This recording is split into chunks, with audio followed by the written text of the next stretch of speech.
Grabe na talaga yung suporta ng mga tao kay Inday Sara Duterte, mga kadonatics. Grabe na, mas lalong lumalakas ngayon. At opposite naman kay Bongbong Marcos. At eto mga kadonatics, eto na ang pinakamagandang regalo na matatanggap mo ngayong Pasko. Baka hindi naaabot si Bongbong Marcos, mga kadonatics. Eto, panoorin natin. Before that, basahin mo muna natin yung inspirational quote natin, mga kadonatics, for today. Eto, when I am afraid, I put my trust in you, God. Mga kadonatics, do the same. Don't be so worried and be stressed, mga kadonatics. When your problem is big as a ship, remember that God is big as ocean. Eto, panoorin natin, mga kadonatics. November 11. November 11, mga kadonatics. Nakaranas dito ng bagyo itong nasa Visayas, mga kadonatics. Pero look at them.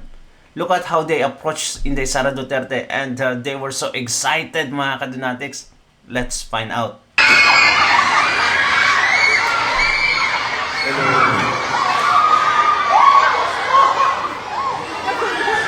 Yay!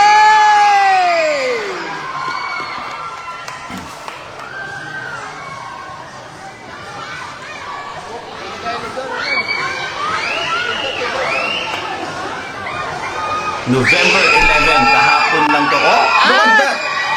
Sa pagkakataong ito, dumating na ang pinakamamahal nating Vice Presidente ng Republika ng Pilipinas, Inday Grabe. Sara Duterte!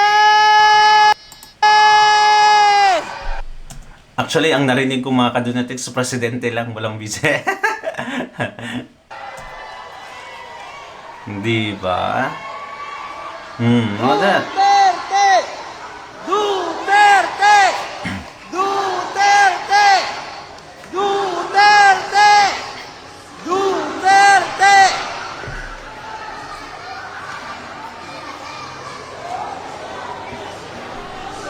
Our beloved Vice President of the Republic of the Philippines has just arrived.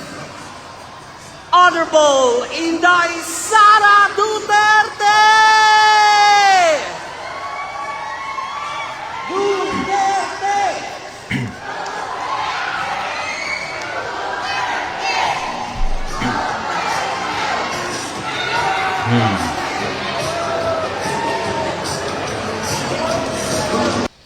Tingnan nyo yung difference, mga kadonatics, between Sara and Marcos Jr. Ay talagang napakalaki, mga kadonatics. Si Junior pag nasa public, mga kadonatics, walang pumapansin na ganito. Sometimes, he has to initiate the conversation, mga kadonatics, in order for him to have a conversation. Kasi kung wala, hi, meron siguro ibang mga kadonatics, mag-hi lang, ganun-ganun yung daw siya mag-hi, mga kadonatics. Pero ito, hindi na kailangan. Parang magnet talaga, mga kadonatics, di ba? Sila, yung tao na ang Again, maligayang pagdating to the City of Smiles, Bacolod City, Inday Sara Duterte! Wow. Look at that.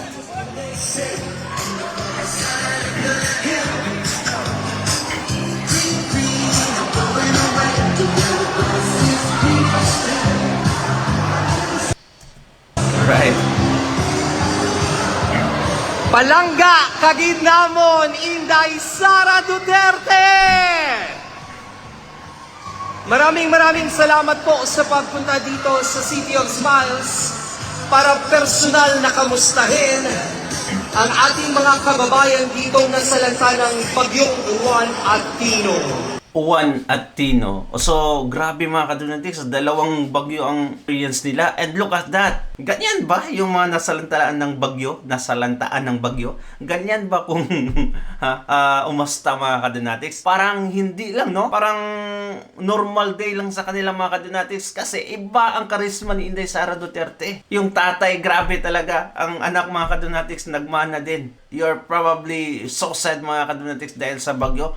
Pero look at that. That's the spirit of being a Filipino. Not in the presence of BBM, mga kadonatics. Ganyan tayo. Kahit may bagyo sa Pilipinas, mga kadonatics, alam natin makakasmile pa rin tayo. Video natin kahapon, mga kadonatics, hindi nga makapag-smile yung mga tao doon. Amidst your busy schedule, maraming salamat po sa pagdating dito sa City of Smiles, Inday Sara Duterte! Wow. Look at her, mga kadonatics. Look at her. Walang pili. Bata, matanda. May ngipin o wala. Lakas ng music. Grabe, mga kadonatics. Sa uulitin maligayang pagdating, pinakamamahal naming Vice-Presidente ng Republika ng Pilipinas, Inday Sara Duterte!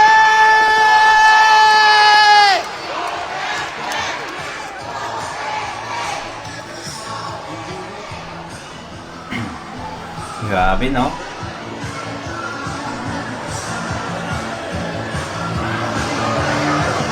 Ang saya-saya ng mga tao. Grabe. At sa pagkakataong ito, isang napakalaking karangalan na makita at makasama personal ang butihin at pinakamamahal natin Vice-Presidente ng Republika ng Pilipinas. Atin pong bigyan ng masigabong palakpakan, Inday Sara Duterte!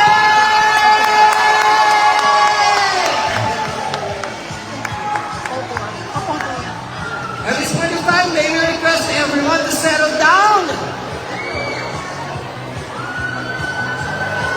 Magbibigay po ng kanyang speech. Sa ulitin, bigyan po natin ng masigabong palakpakan, Inday Sara Duterte!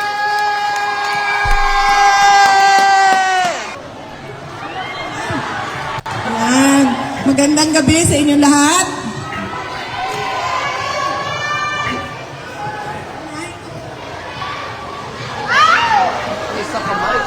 Here na lang. Here na lang. Saan naka-mic? Wala yung mic.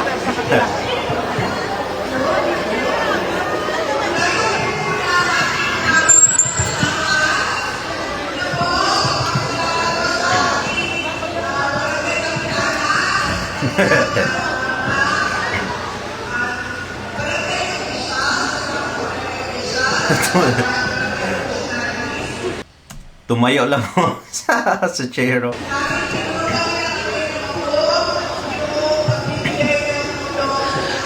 Hi, Tigbatas, Marlon Solido, I miss you, Cons.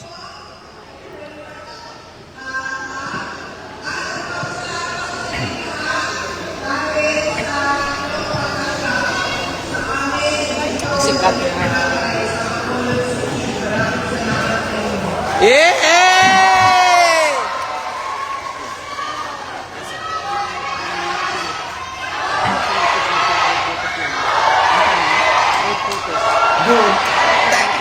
Duterte! Huh.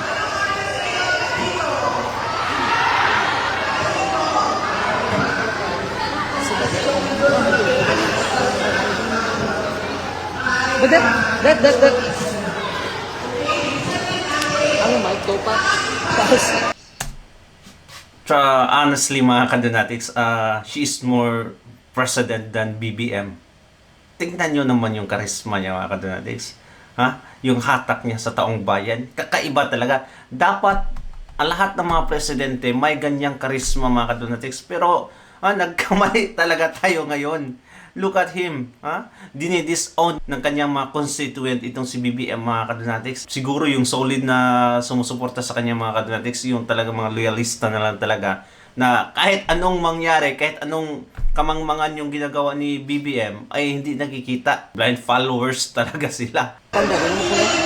Kay Mambal, gamito na ang isa. Oo.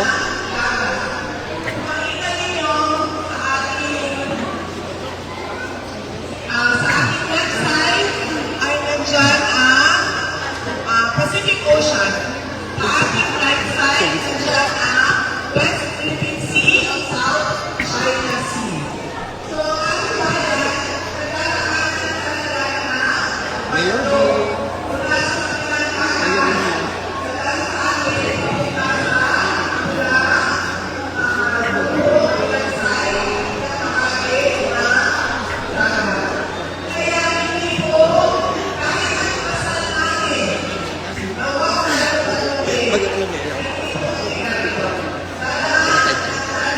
Same here.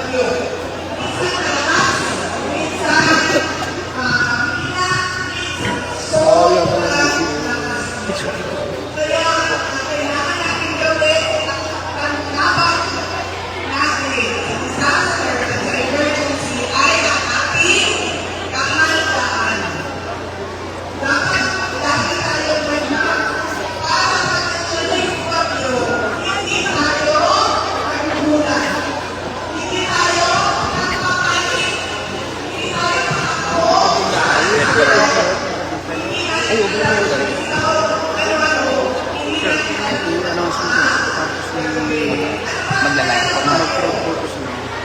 Line up lang. Hindi, sir. Sila lang din. Alam niyo sila dyan kasi baka naman tapos sila makakuha sa likod. Saan sila nakaharap? Dito nakaharap. Yung ano, dito nakaharap. Okay po. Grabe, excited na excited talaga yung mga tao, mga Kadunatics. Yeah, so anyway, bisitahin nyo na lang yung Facebook page ni Naning Mark Cordova, mga Kadunatics, for the full video. Kasi parang hindi na natin marinig masyado yung sinasabi ni Inday Sara dito. But let's proceed, mga Kadunatics. Let's proceed to the rally that is going to happen November 16. At itong si General, nakalimutan yung pangalan, mga Kadunatics, nagsalita in interview. Ito si General, mga Kadunatics, ang binantaang ipakancel yung pensyon niya dahil daw sa inciting to sedition. What? Dahil daw gustong pababain si Marcos. Naku, mga Kadunatics. Ito, may tugon siya. Panoorin natin, mga Kadunatics. Ang ganda ng mga sinabi niya. Na sabay yan at 3 araw yan na rally na walang uwian, bumagyo, umulan, hindi uuwi yung mga tao. Grabe. Yan yun, mga Kadunatics. Dapat ganyan yung rally. Walang uwian talaga.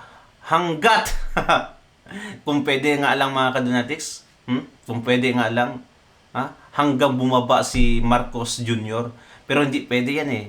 Mahirap talaga. Ang nangyari sa Hong Kong noon, mga Kadunatics, ay talagang ganun ang ginawa ng mga taga Hong Kong. Ilang days na rally na walang uwian, mga Kadunatics. Grabe, palit-palitan lang sila. Million ang nasa street that time.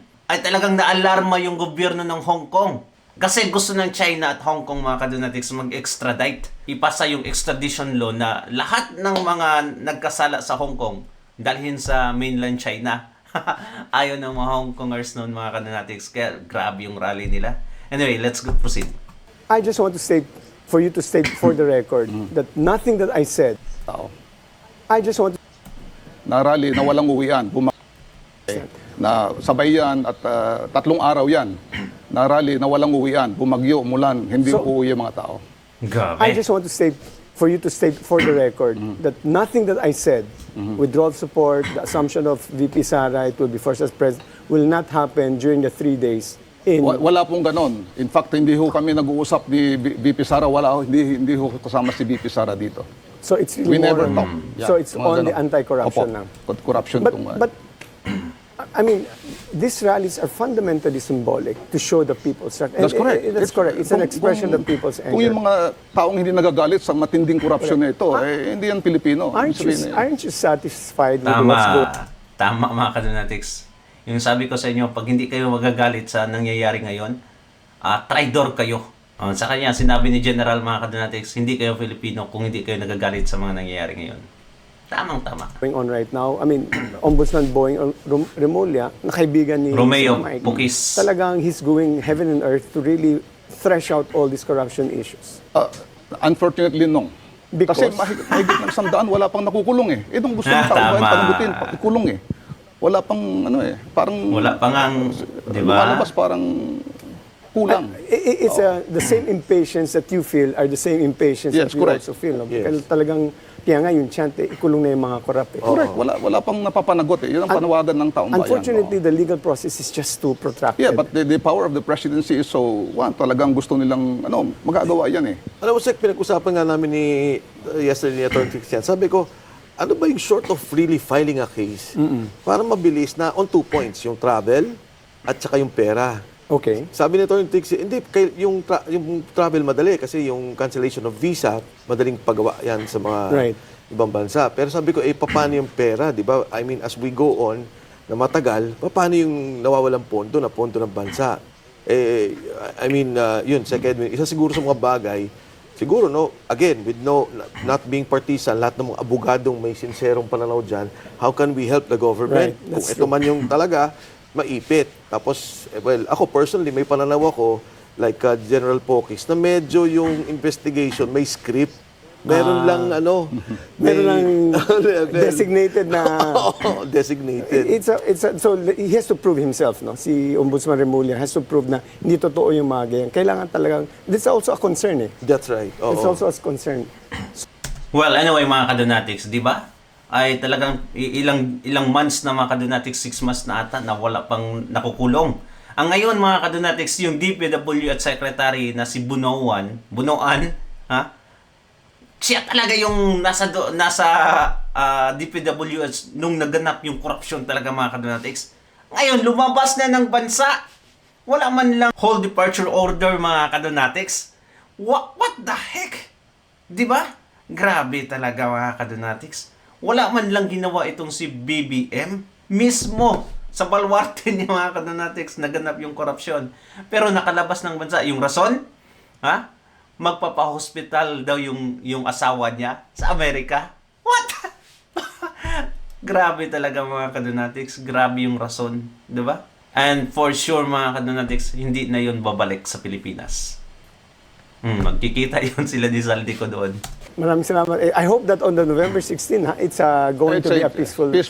rally. No, before that, I don't hope to be a peaceful rally, mga kadonatics. Because we have been doing that and nothing has come to realization. Ha? Hindi nga naalarma yung gobyerno, mga kadonatics. Mga kopal na mamukha yung gobyerno natin. Hindi nga, walang nag-resign. Walang naipakulong. Hindi bumaba si Marcos. So I think a peaceful rally is no longer effective at this time. General, yung mga gustong butin. Ito po ang United People's Initiative. Kasama po ang maraming mga organisasyon po dito.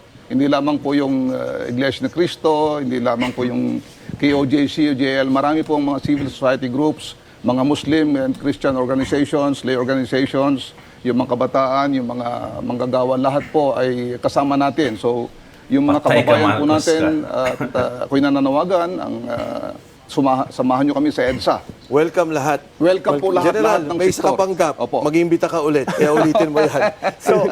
So how should government media Wait lang, mga kadonatics. 3 days walang uwian. Ay, grabe talaga itong mga kadonatics. This is so fun. But unfortunately, this is happening. Dapat hindi na mangyari ito eh. Pero it's happening. So, yeah. Dapat maalarma. Dapat lang merong mangyari, mga kadonatics, within this a span of days. Because there are about, maybe ang estimated nila, mga kadonatics, 1 million. Thank you so much, mga kadonatics, and please comment down below. And once again, mga kadonatics, this is our code for today. When I am afraid, I put my trust in you, God. Let's all do the same, mga kadonatics. God bless you, ingat palagi, and please don't forget to subscribe and like this video. Bye-bye.